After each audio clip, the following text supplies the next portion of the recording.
A TV Nordeste veio hoje a um encontro de advogados aqui no Poder Legislativo de Araripina, onde conversamos aqui com o Dr. Pedro Henrique, presidente da OAB de Pernambuco. Dr. Pedro Henrique, como o senhor avalia esse encontro aqui no interior de Pernambuco?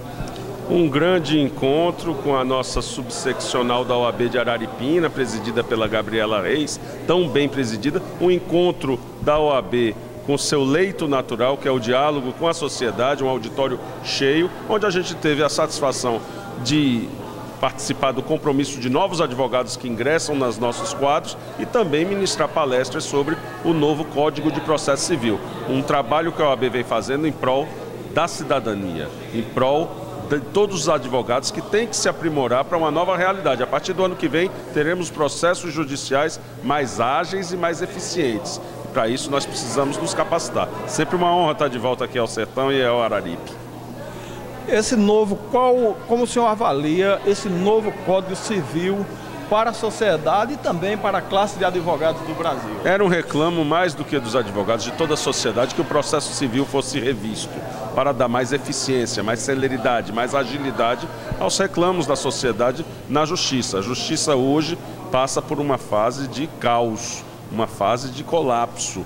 O cidadão que procura a justiça não encontra em tempo hábil a resposta para suas postulações. E os advogados são muito penalizados em razão disso, porque a atividade da advocacia cai em descrédito. Estamos com esse novo CPC, que foi discutido amplamente com a sociedade e teve a participação efetiva da OAB, de representantes da classe dos advogados. Estamos esperançosos que iremos dar um salto qualitativo e um salto de celeridade na resolução dos processos na justiça.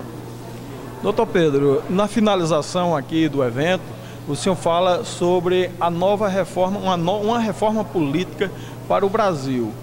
Qual seria hoje a forma que a OAB de Pernambuco e do Brasil está vendo vai entrar nessa discussão de um alinhamento da política brasileira, que hoje também está em grande decadência?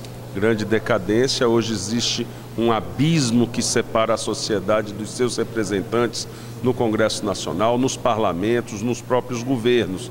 Parte desse problema reside no financiamento das campanhas políticas por empresas. A OAB já ingressou com uma ação no Supremo Tribunal Federal para acabar com esse modelo.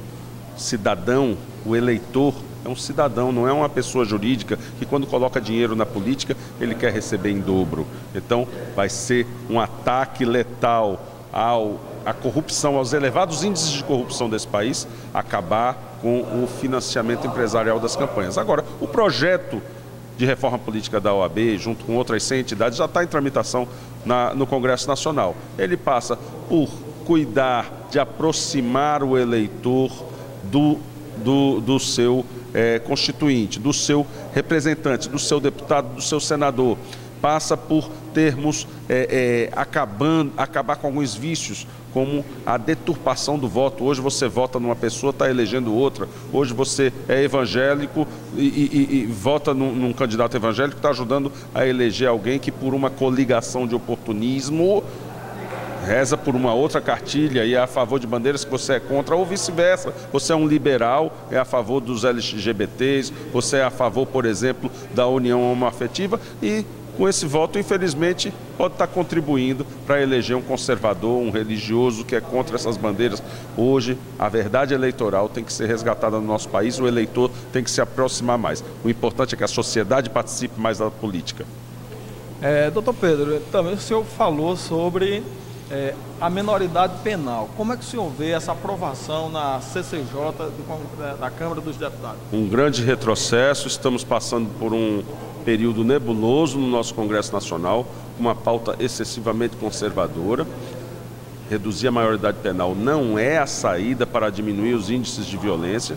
Na verdade, esses adolescentes estão sendo vítimas de muita violência, além de uma vulnerabilidade, de uma desproteção, sobretudo nas camadas mais necessitadas, mais carentes da sociedade. Os adolescentes estão entregues ao vício do crack e à pequena marginalidade para manter o seu vício. Lamentavelmente, a sociedade brasileira anda escandalizada, estarrecida com os índices elevados de violência. E por isso, qualquer saída que eles vislumbrem como modelo para encarcerar pessoas, acham que vai diminuir violência. Não vai diminuir violência. O Brasil tem uma dívida muito grande com outras gerações e com essas que estão por vir de adolescentes. Uma dívida social impagável de dar proteção, de dar bem-estar, de propiciar educação em tempo integral.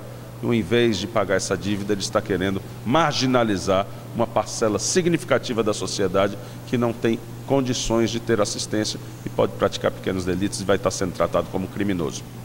Eu gostaria de fazer a última pergunta ao senhor. Eu acho que é um assunto que hoje a sociedade brasileira também ainda não está vendo ainda a gravidade também, que é como é que o senhor vê hoje a delação premiada? Até porque há membros ali naquela CPI que já passou por uma delação premiada, entregou todo mundo e quando retornou com outro esquema muito mais poderoso, muito mais nocivo à nossa sociedade. Como é que o senhor vê a delação premiada? O Instituto da Delação Premiada é um instituto moderno e importante no combate ao crime organizado e, sobretudo, na questão dos crimes de colarinho branco, os crimes financeiros e os crimes de corrupção.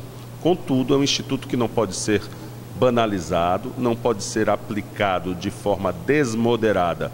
Você não pode se basear apenas numa delação para fazer um juízo de punição. E muito menos pode usar a figura da prisão processual para constranger a uma delação. Precisamos combater a corrupção, sim. A OAB é uma das entidades que mais luta por isso, mas não podemos abrir mão 1 centímetro de garantias fundamentais do cidadão, do princípio da presunção de inocência, do direito à defesa, à ampla defesa por um advogado que tem acesso aos autos, às investigações, e isso está nos preocupando bastante. Mas, como eu falei, digamos, mas a delação premiada, se você já foi réu, se você já foi réu em um processo, fez a delação e ficou livre com menos de 3 anos, depois voltou a praticar, ele ainda merece ter a delação? Se forem outros delitos, na verdade o Instituto da Delação Premiada visa proteger a sociedade.